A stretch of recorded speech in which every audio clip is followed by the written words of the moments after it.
Halo broku. Pulau Jawa masuk ke dalam jajaran pulau terbesar di Indonesia dan dunia. Pulau Jawa juga dikenal karena jumlah penduduknya yang tinggi. Sejarah Pulau Jawa di Indonesia pun tentunya menjadi cerita yang sangat panjang. Mulai dari menjadi kerajaan Hindu-Buddha, Kesultanan Islam, hingga menjadi wilayah kekuasaan pemerintahan Hindia Belanda. Sebelum semua peristiwa bersejarah di Pulau Jawa terjadi, pulau ini sudah terbentuk akibat peristiwa vulkanik dan tektonik akibat tumbukan dua lempeng besar, yakni lempeng Indo-Australia dengan lempeng benua Eurasia. Penasaran dengan kisahnya? Mari simak ceritanya bersama-sama.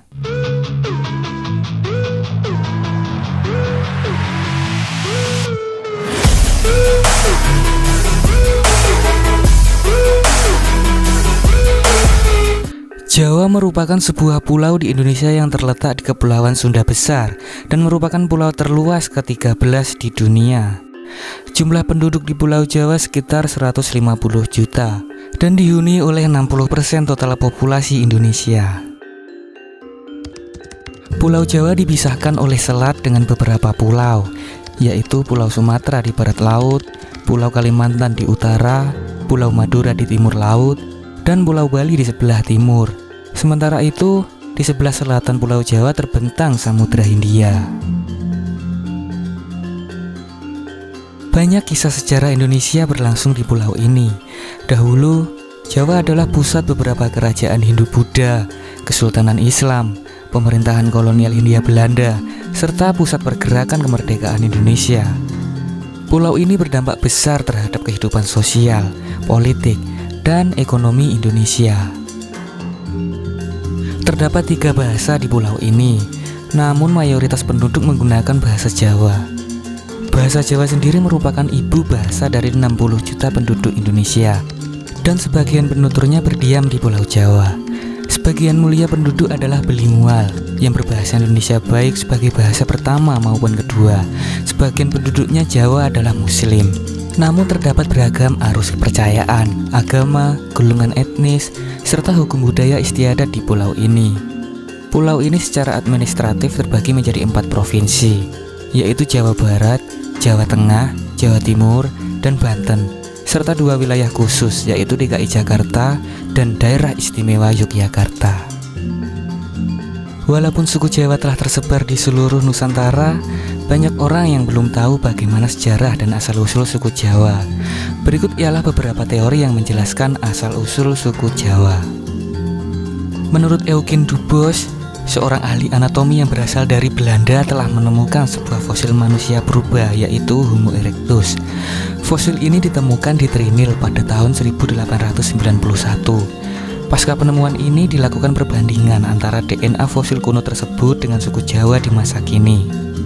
Dan hasilnya, DNA tersebut tidak memiliki perbedaan jauh dengan suku Jawa masa kini. Hal ini diperkuat dengan ditemukannya fosil manusia purba, yaitu Pithecanthropus erectus, sehingga membuat arkeolog tersebut yakin bahwa nenek moyang suku Jawa berasal dari penduduk pribumi.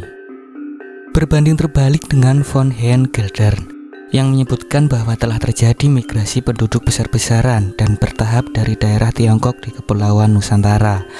Migrasi ini sudah ada sejak zaman Neolitikum 2000 tahun sebelum Masehi sampai zaman Perunggu 500 tahun sebelum Masehi. Berdasarkan penelitian pada tahun 1899, Dr. Hackern juga menyebutkan bahwa bahasa daerah di Indonesia hampir mirip satu sama lain, dan Kern menarik kesimpulan bahwa bahasa tersebut merupakan akar dari rumpun yang sama, yaitu Austronesia. Maka hal inilah yang membuat Geldern yakin bahwa suku Jawa tidak berasal dari masyarakat pribumi asli. Namun ada bukti juga melalui tulisan kuno India dan Keraton Malang yang berbeda.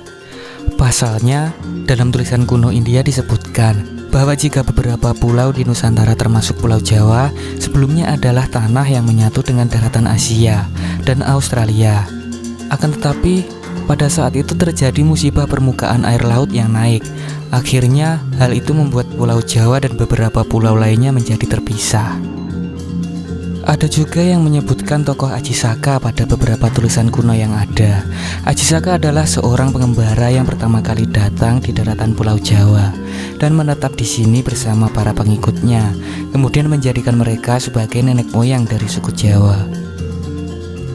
Menguak misteri tentang asal-usul Ajisaka yang dikaitkan sebagai nenek moyang orang Jawa bukanlah perkara yang mudah. Apalagi legenda ini merupakan cerita rekaan tradisional bangsa Indonesia yang berabad-abad lamanya.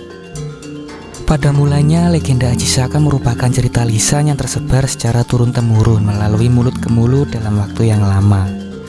Beberapa ahli juga sepakat bahwa legenda Ajisaka memiliki hubungan dengan penggunaan kalender saka di Jawa.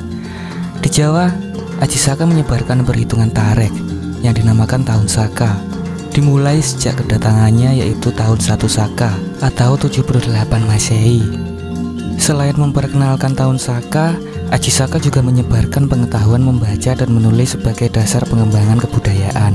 Pendapat ini memberi petunjuk bahwa penggunaan abjad di Jawa sudah dimulai sejak 78 Masehi, meskipun belum ditemukan bukti tertulis yang mendukungnya. Legenda menyebut bahwa Ajisaka berasal dari negeri antah berantah bernama Bumi Majeti. Akan tetapi, ada pula yang menafsirkan bahwa Ajisaka adalah keturunan suku Saka dari India.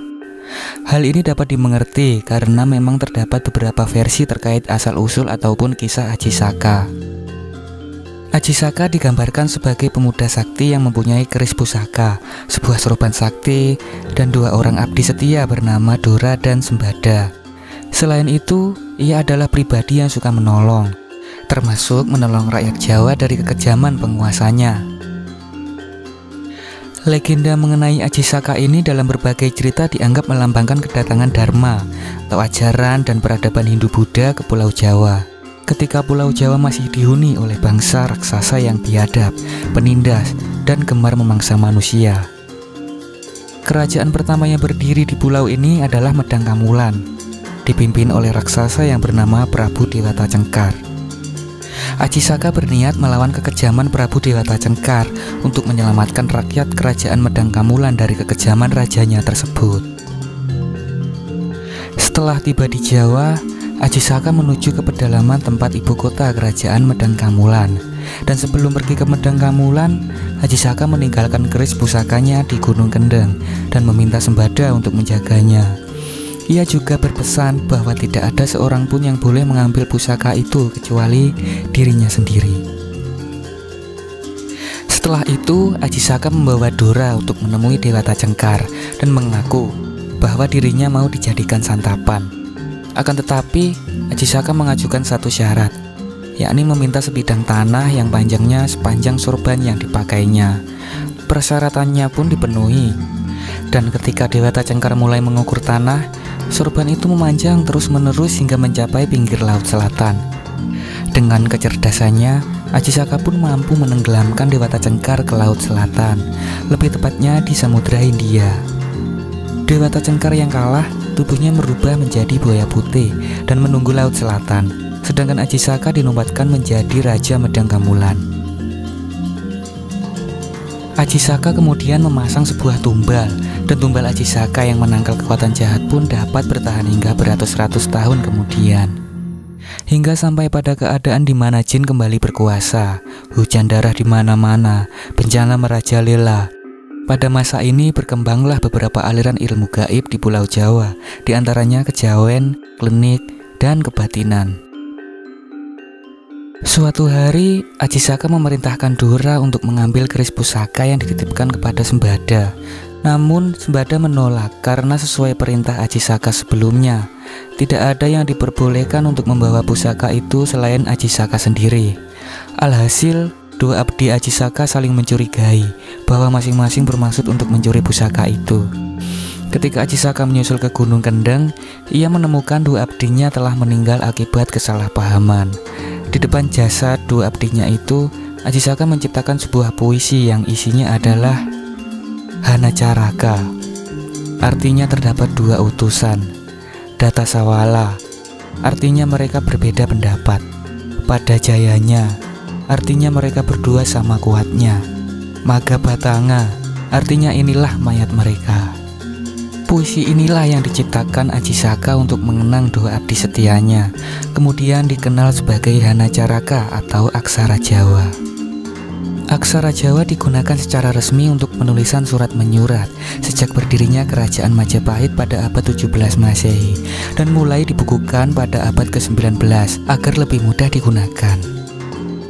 Pada masa perkembangan Hindu-Buddha di tanah Jawa, aksara Jawa digunakan sebagai penerjemah bahasa Sanskerta. Lalu pada perkembangan periode perkembangan agama Islam yang berlangsung sejak zaman Kesultanan Demak sampai masa Pajang akhir. Aksara Jawa digunakan untuk menuliskan ajaran-ajaran agama Islam dan kitab-kitab agama Islam. Salah satu manuskrip yang terkenal pada masa itu adalah Serat Suluk Wujil dan Serat Aji Saka. Beberapa pendapat mengatakan bahwa legenda Aji Saka merupakan simbol misi kebudayaan asing ke Pulau Jawa atau Nusantara. Misalnya, kisah Aji Saka ke Pulau Jawa merupakan simbol datangnya misi kebudayaan India atau Hindu-Buddha di Nusantara. Sedangkan Aji Saka yang berhasil mengalahkan kemudian menggantikan Dewata Cengkar merupakan simbol keberhasilan misi kebudayaan India membumi di Nusantara.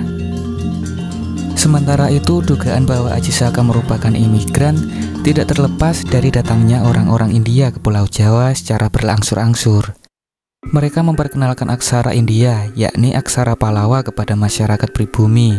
Mereka juga memperkenalkan sistem kalender India yang menggunakan tarik Saka, ciptaan bangsa Saka yang pernah menduduki India bagian barat. Tarik Saka dipakai di Jawa hingga tahun 1555.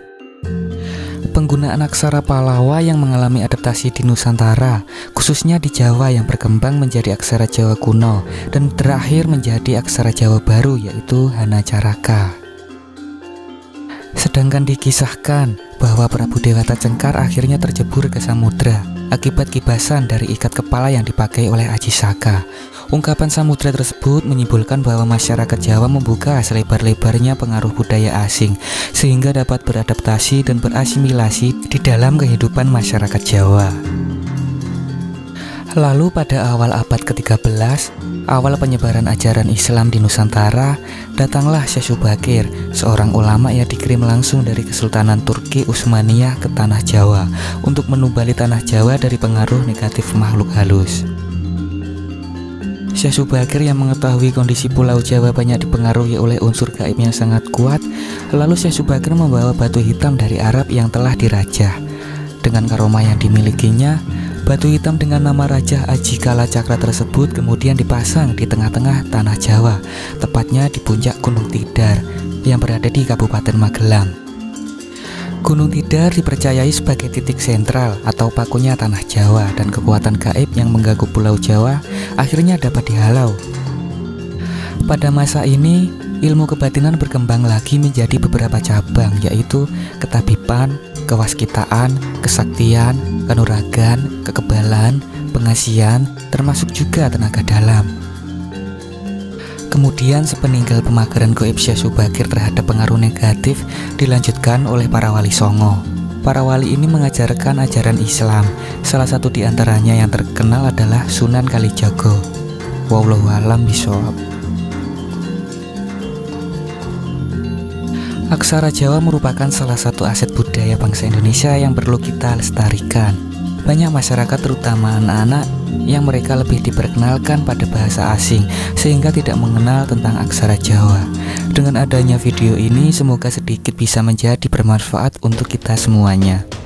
Jangan lupa juga subscribe channel ini agar kami bisa memberikan hiburan dan informasi yang menarik lainnya.